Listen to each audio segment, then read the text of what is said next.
बिस्मिल्लाहिर्रहमानिर्रहीम। मैं हूं मोहम्मद अशरफ मलिक इंग्लिश प्रोनंसिएशन के साथ। आज का जो हमारा टॉपिक है वो है सफ़िक्स ALE।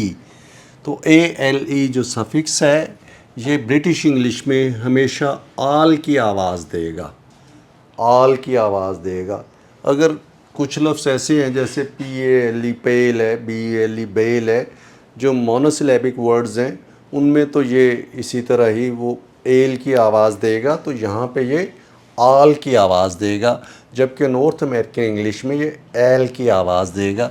हम देखते हैं ये जो लफ्ज़ है, अगर फ़र्ज़ करें कि इस लफ्ज़ के आखिर में ई ना हो तो हम इसे पढ़ेंगे मॉरल। इस लफ्ज़ को पढ़ेंगे मॉरल। मॉरल जब ई नहीं है तो फिर उस वक्त यहाँ पे साउंड जो है ये वाली ऑ की साउंड है, ये वाली साउंड है, और ये वाली हमारी शुआ की साउंड है। ठीक है, ये बड़ा वाज़े मॉरल, इसको हम पढ़ते हैं। अब उसी लफ्ज़ के बाद फ़र्ज़ करें हमने ई का इजाफ़ा किया, हमने सफ़िक्स लगा दिया, तो उसकी साउंड चेंज होगी, वो बन जाएगी मराल। मराल।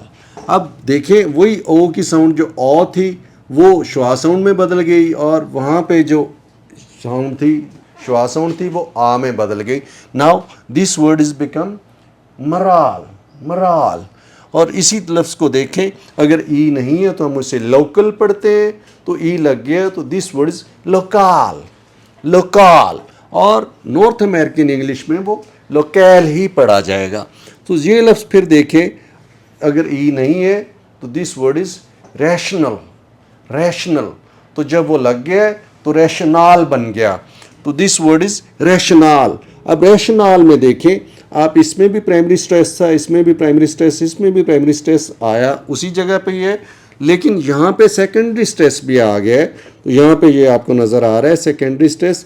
सेकेंडरी स्ट्रेस तब आता है जब प्राइमरी स्ट्रेस से पीछे अक्सर आपकी श्वा साउंड पड़ी होती है। ये देखिए प्राइमरी स्ट्रेस वाले सिलेबल से फौरी पीछे क्या श्वा साउंड पड़ी हुई है, या शॉर्ट वॉवल साउंड या वॉवल साउंड पड़ी होती है, तो फिर हमारा सेकेंडरी स्ट्रेस भी वहाँ पे आ जाता है। और सेकेंडरी स्ट्रेस जो है प्राइमरी स्ट्रेस से हमेशा पहले आता है, और किसी लफ्ज़ में एक से ज़्यादा सेकेंडरी स्ट्रेस भी हो सकते हैं, जबकि प्राइमरी स्ट्रेस सिर्फ एक होता है। और ये बड़ा वाज़े है कि सेकेंडरी स्ट्रेस जो है सारे लफ्ज़ों में नहीं होता, जबकि प्राइमरी स्ट्रेस तो सारे लफ्ज़ों में होता है। तो उम्मीद है आज आपको इस चीज़ की समझ आई होगी। This word is moral, this is local, this is rational, और ये एक लफ्ज़ कोराल भी होता है, CHORALE, कोराल। तो उम्मीद है आपको आज की वीडियो पसंद आई होगी। अगर ऐसा है हमारे चैनल को सब्सक्राइब कीजिए, पेज को फॉलो कीजिए, लाइक कीजिए, कमेंट कीजिए, शेयर कीजिए। Thank you for watching the video.